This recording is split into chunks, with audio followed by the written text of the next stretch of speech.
Hey guys, I'm gonna sit down today and do my one little word for April, and to say that I've been putting it off this month is kind of like a massive understatement.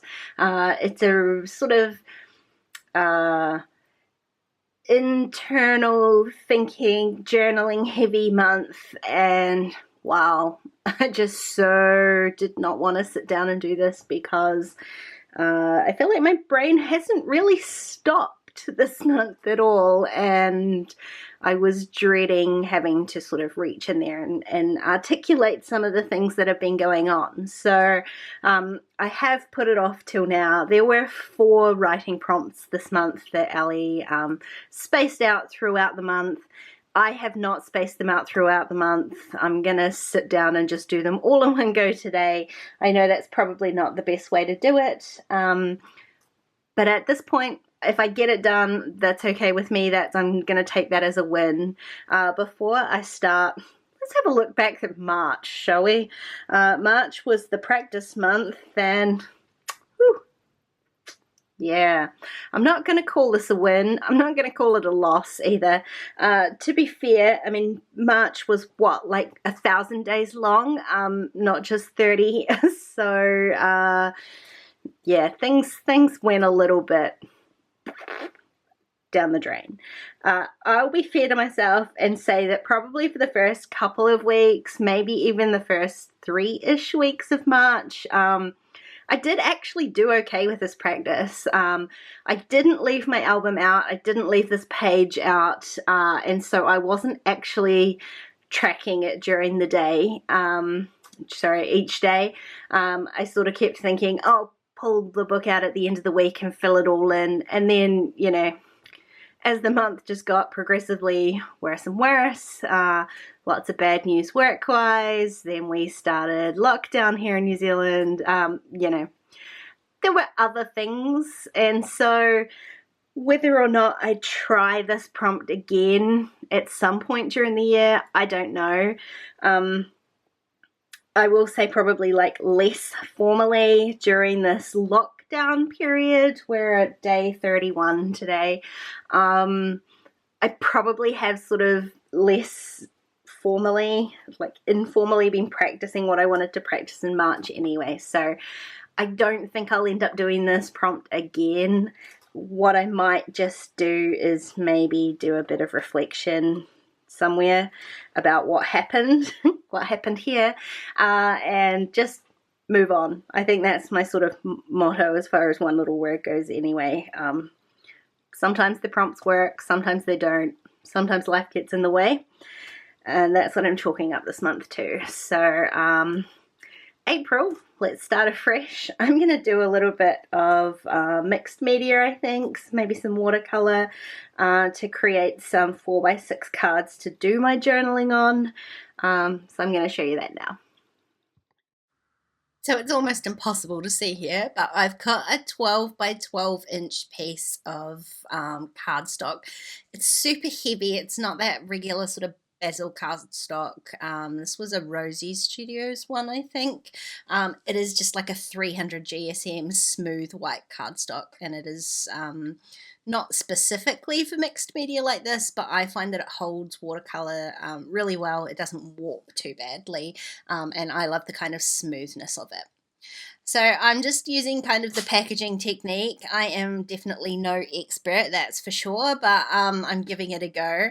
I started in the middle, and I want to do kind of a rainbow. So I started in the middle with pink, and I'm kind of just working out on both sides, so creating this rainbow on both sides, trying to give each color that I do like a little bit of time to dry, just so that it doesn't all like mush into one kind of browny color in the middle. Now at the start there, I grabbed a pencil and I really lightly marked the 6-inch, sort of the halfway mark of this cardstock.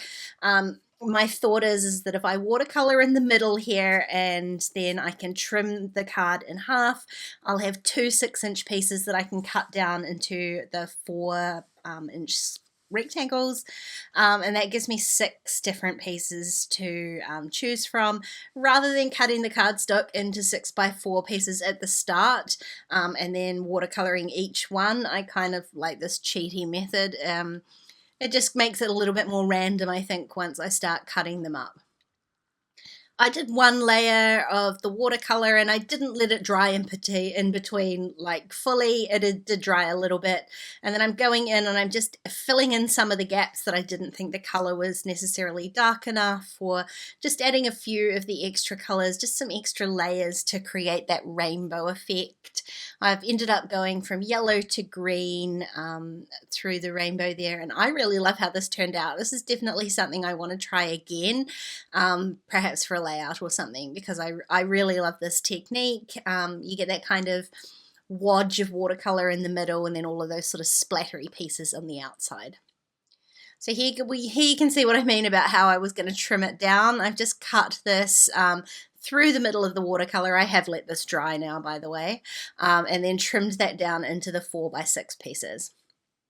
Now I only need 4 of these cards. I've ended up with 6. I only need 4, so I'm just picking out the 4 that I like the best. They're not necessarily going to end up in like perfect rainbow order. I've made it kind of as fluid, I guess, as I can. And then what I'm going to do is I'm going to use this stamp set from Heidi Swap. This is definitely a current favorite at the moment. And I'm just going to stamp the prompts at the top of the card. I'm just using the Memento Tuxedo black ink, and the thing I love the most about this stamp set is I don't have to be particularly precise at all. You can see I'm definitely not planning anything out. I'm just stamping it down. Some of them, this one included, I did have to kind of squish the last word in there. I sort of had guessed at the start that I could fit it all in, and I mean, I can, but I left too much of a gap at the start. But what I like about this is that it is that kind of messy look. And so having some of them a little bit more squished up than others is definitely not an issue. Once I've finished stamping out all of these prompts, I'm just going to turn the camera off and do my journaling. And I think I'm probably just going to end up doing that by hand. This would still go through a typewriter, but I just feel like for this kind of prompt, this kind of journaling, it needs a little bit more it needs less thinking, I guess, and more just writing from the heart. So I'm gonna embrace the handwriting thing and just write straight onto these cards. I'm just gonna use a regular gel pen, nothing fancy. Even though I'm writing over the watercolors, it's a really thin layer of watercolor, so the pen will work perfectly fine over there. And once I'm all finished up, I will show you how I'm gonna finish up my album. Okay, so that wasn't, as always, that wasn't as bad as I thought it was going to be, and had I just sat down and done it in the first place, it probably wouldn't have felt like such a mammoth task. I'm not sure why I never learned that lesson.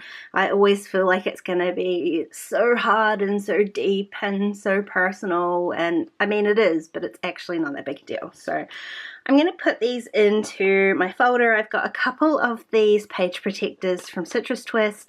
They've got the tiny little pocket. I don't know what the size this is. 1.5 maybe? I don't know. I wanted 1/4 probably. So I'm going to put my little cards into the pockets at the top here. And then I think I'm just going to add a sequin mix maybe, because I haven't had a lot of sequins in here. So I'm going to make a little sequin mix. We'll see what I've got in my stash, put these cards in here, and then just fuse this up with my fuse tool. So I'm just going to slip these into the pockets, and I thought about maybe using 2 different sequin mixes, because one of these page protectors is definitely sort of on the warmer side and one of them's a bit more on the cooler side. But I went through my mixes and I have a little bit of this one left over. I made that last month for my gather challenge over on my Patreon channel, and I figured I would just use that. It had all of the colors in the watercolor that I had used, and I figured I would just use that all up, and then that's one less thing in my stash. You can also see here I did not use my fuse tool. I couldn't wait to have that all warmed up. So I just stitched it shut with my sewing machine. It happened to have black thread in it. The black works fine because I've used black in the stamping and there's black in the sequin mix. So it all just worked out really easily, really nicely. I'm glad I did this. I'm glad I've got it over and done with. I am really looking forward to just being able to start May. Hopefully that will be much less of a dramatic kind of month, and we can carry on the year from there. I want to know how you guys are doing, so please leave me a comment and let me know. I hope wherever you are that you are safe and well and doing okay. Thank you for watching my videos. Thank you for all of your support, and I will see you again next time. Bye guys.